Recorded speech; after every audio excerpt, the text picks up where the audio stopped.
What happens when a daytime television host pushes too far and a Hollywood legend pushes back even harder? What you're about to witness is the most explosive live television moment in recent memory. A confrontation so intense, it ended with one of daytime TV's biggest personalities walking off her own show and never coming back. This is the story of how Joy Behar's career at The View came to a shocking end during what was supposed to be a routine celebrity interview. If you think you've seen heated exchanges on daytime television before, you haven't seen anything like this. Make sure to subscribe and drop a comment telling us what you think really happened behind the scenes, because this story has layers that will blow your mind. The studio audience at The View was buzzing with anticipation as the show returned from commercial break. Joy Behar, sitting in her usual spot at the Hot Topics table, shuffled her notes one final time before looking directly into camera 2. She had that familiar glint in her eye, the one her longtime viewers knew meant she was about to stir the pot. "Welcome back to The View," Joy announced with her trademark New York accent cutting through the studio air. "We're here with Academy Award winner Kevin Spacey, who's joining us to discuss his upcoming independent film project. Kevin, thank you for being here." Kevin Spacey, impeccably dressed in a charcoal gray suit, sat across from the panel with his hands folded calmly in his lap. His expression was polite but guarded, the kind of carefully controlled demeanor that had served him well throughout his decades in Hollywood. "Thank you for having me, Joy," Kevin replied, his voice smooth and measured. "It's always interesting to be on live television." The word interesting seemed to hang in the air for a moment longer than necessary. Joy leaned forward slightly, her pen tapping against her notepad in a rhythmic pattern that regular viewers would recognize as her tell when she was about to go off script. "You know, Kevin, I have to ask," Joy began, her voice taking on that particular tone she used when she was about to make things uncomfortable. "There's been a lot of talk about accountability in Hollywood lately. How do you personally define redemption?" The question landed like a stone dropped into still water. Kevin's jaw tightened almost imperceptibly, but his media-trained smile remained firmly in place. "Well, Joy, I think redemption is about the work we do moving forward," Kevin answered carefully. "It's about contributing positively to the artistic community and focusing on the craft that brought us all together in the first place." "But is it really that simple?" Joy pressed, her voice growing sharper.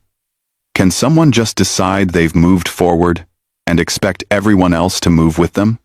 The studio audience had grown noticeably quieter. Even the other co-hosts seemed to sense that Joy was venturing into territory that hadn't been discussed during the pre-interview production meeting. Kevin uncrossed his legs and leaned back in his chair, his composure still intact but his eyes now focused entirely on Joy. "I think, Joy, that we live in a society where people are allowed to rebuild their lives. That's what I'm doing, focusing on my work and the projects that matter to me." "Right. But what about the people who can't just rebuild?" Joy shot back, her voice rising slightly. "What about the people whose lives were affected by actions that some people in this industry have taken? Don't they deserve more than just someone saying they're focusing on their craft?" The tension in the studio was becoming palpable. Camera operators exchanged glances, and the show's producer could be seen frantically gesturing from the control booth, though Joy seemed oblivious to the signals. Kevin's demeanor shifted almost imperceptibly. The polite smile faded, replaced by something cooler, more calculating. "Joy, I came here today to talk about my new film, which deals with themes of human resilience and artistic expression.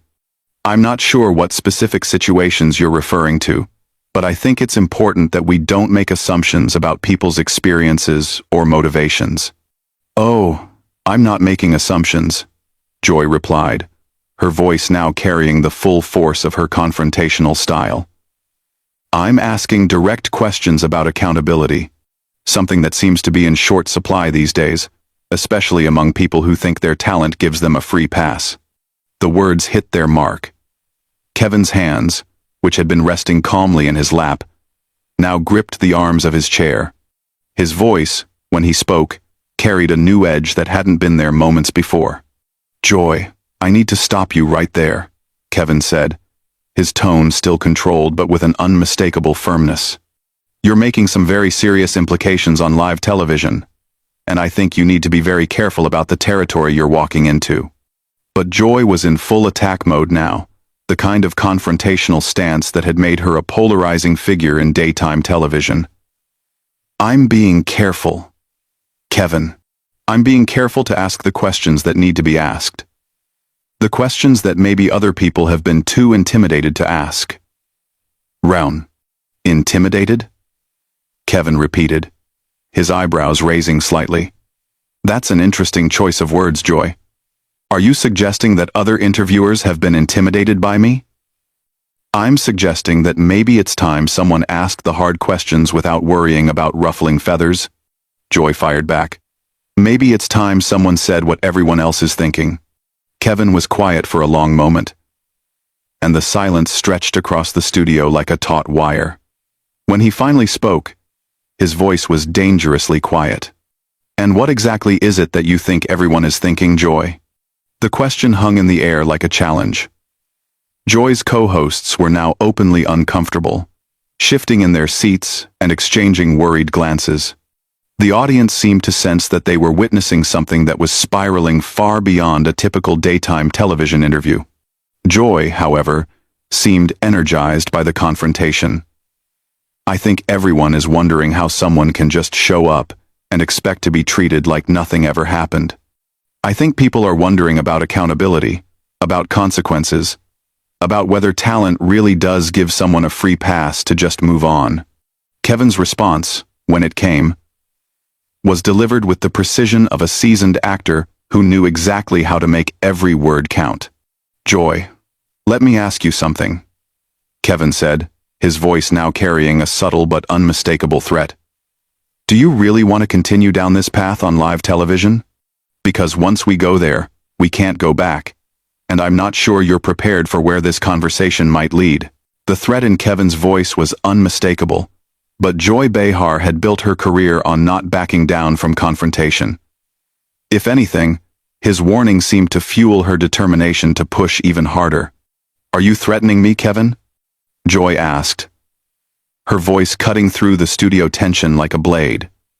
"Because if you are, I think our viewers deserve to know exactly what kind of person they're dealing with." Kevin's laugh was soft but completely devoid of humor. "Threatening you? Joy, I'm trying to save you from yourself. You're walking into a conversation that you're not equipped to handle, making accusations on live television without any regard for the consequences. The only consequences I'm worried about are the ones that happen when people don't speak the truth." Joy shot back, leaning forward in her chair. "And the truth is that some people think they can just rehabilitate their image with a few interviews and expect everyone to forget what happened." "What exactly do you think happened, Joy?" Kevin asked, his voice dropping to an almost conversational tone that somehow made his words more menacing. "Because I'm very curious to hear what version of events you think you know." Joy's co-hosts were now openly trying to intervene. Whoopi could be seen making subtle hand gestures, trying to signal Joy to pull back.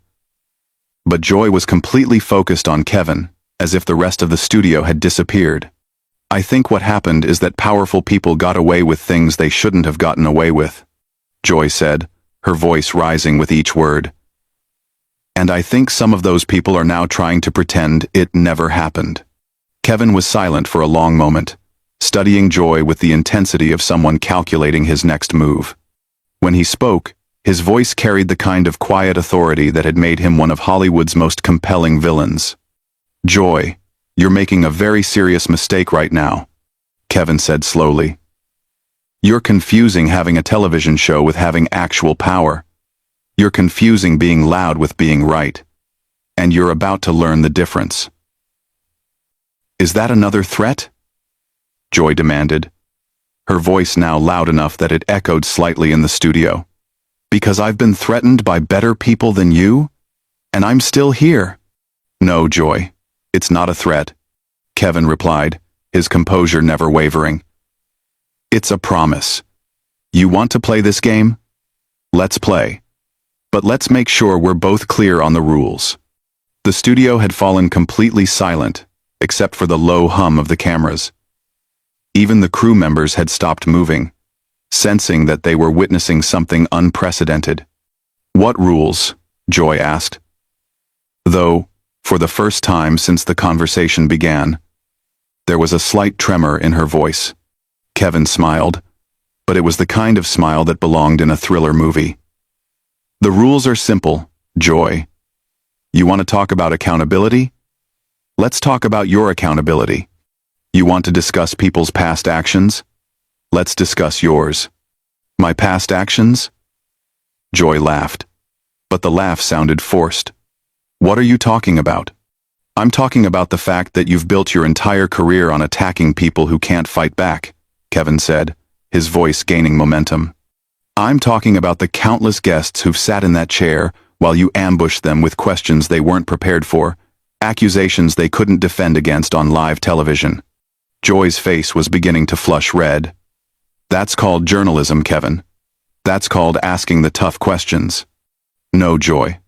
That's called being a bully with a microphone," Kevin replied, his voice now carrying the full force of his theatrical training.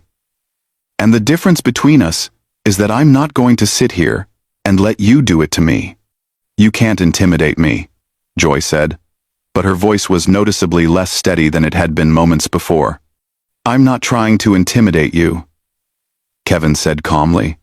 "I'm simply pointing out that if you want to have a conversation about people's behavior, we should have an honest conversation. And honestly, Joy, your behavior over the years has been far more destructive than anything I've ever been accused of." The accusation hit Joy like a physical blow. Her mouth opened and closed several times before she found her voice again.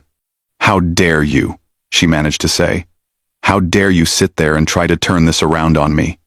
"I'm not turning anything around," Kevin replied smoothly. "I'm simply responding to your questions with questions of my own. You asked about accountability.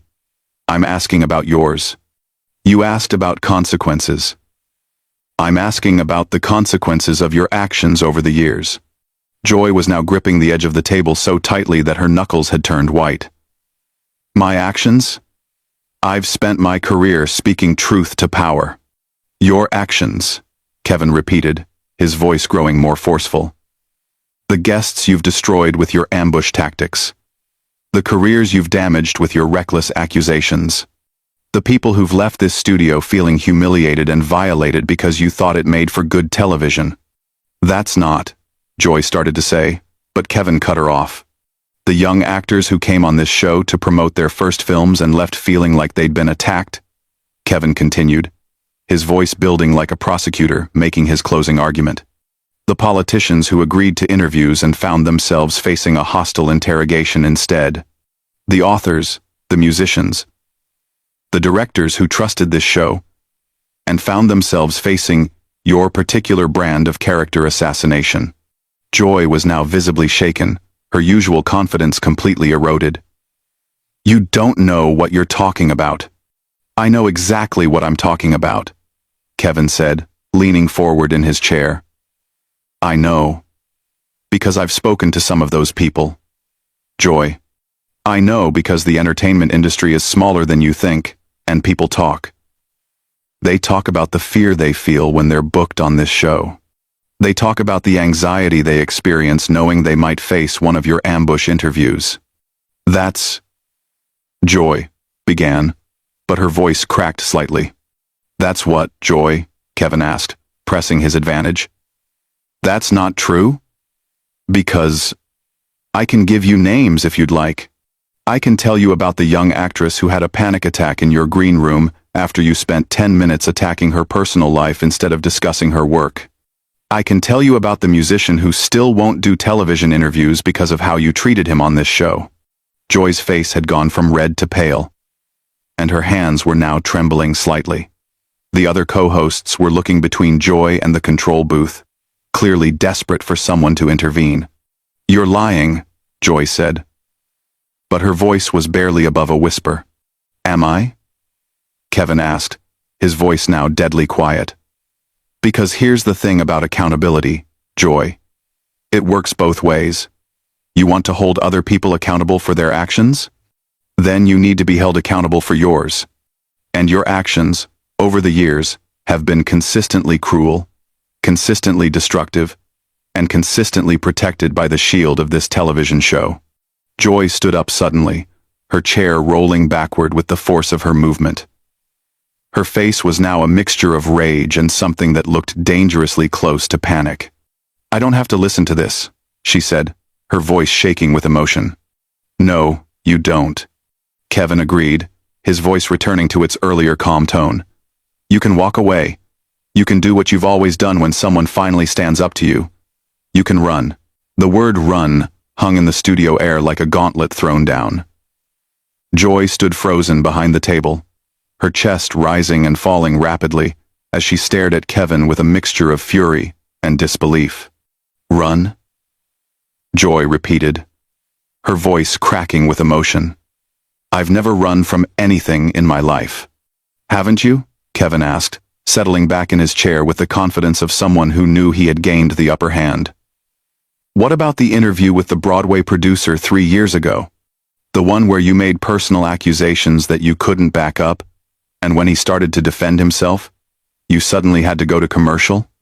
Joy's face went completely white. "That's not what happened." "Or the time with the documentary filmmaker," Kevin continued relentlessly.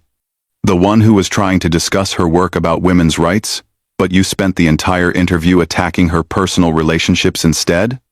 And when she started to push back, you suddenly developed technical difficulties?" "Stop it," Joy whispered, but Kevin was nowhere near finished. "The environmental activist who came here to discuss climate change but left after you spent 15 minutes grilling him about his divorce," Kevin went on, his voice gaining momentum like a freight train. "The cookbook author who broke down crying on live television because you decided her weight was more interesting than her recipes. The teenager who won a science competition and came here excited to share her work, only to have you spend the interview questioning whether her parents had done the work for her." With each example, Joy seemed to shrink further into herself. Her co-hosts were now openly staring, as if seeing her for the first time. "Those were legitimate questions," Joy managed to say, but her voice sounded hollow even to herself. "Were they?" Kevin asked, raising an eyebrow. "Or were they the questions of someone who confused cruelty with journalism? Someone who thought that making people uncomfortable was the same thing as holding them accountable?" Joy's hands were shaking now as she gripped the back of her chair. "You don't understand what it's like to do this job." "I understand exactly what it's like to do your job," Kevin replied coldly.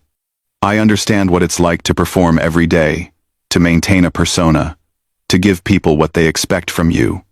The difference is that my performances don't destroy real people's lives." "I've helped people," Joy protested weakly. "I've given voice to important issues." "You've given voice to your own ego," Kevin shot back. "You've used this platform to feed your own need to be the center of attention, to be the one asking the hard questions, regardless of who got hurt in the process." Joy was now openly crying, tears streaming down her face as she struggled to maintain some semblance of composure. "You can't say these things to me." "Why not?" Kevin asked, his voice softening slightly but losing none of its intensity. "Because you're not used to being on the receiving end? Because you're used to being the one who gets to attack while hiding behind the protection of being the host?" "I'm done," Joy said suddenly, her voice breaking completely. "I'm done with this." "Are you?" Kevin asked. "Because this is what you do to other people, Joy. This is what it feels like to be sitting in my chair while you tear them apart for your own entertainment. This is what it feels like to be ambushed, to be attacked, to be made to feel small and helpless while you perform for your audience." Joy pulled off her microphone with shaking hands, the small device clattering as it hit the table. "I said I'm done." "And that's your choice," Kevin said calmly. "Just like it was their choice to leave, to walk away, to refuse to come back on television because of how you treated them.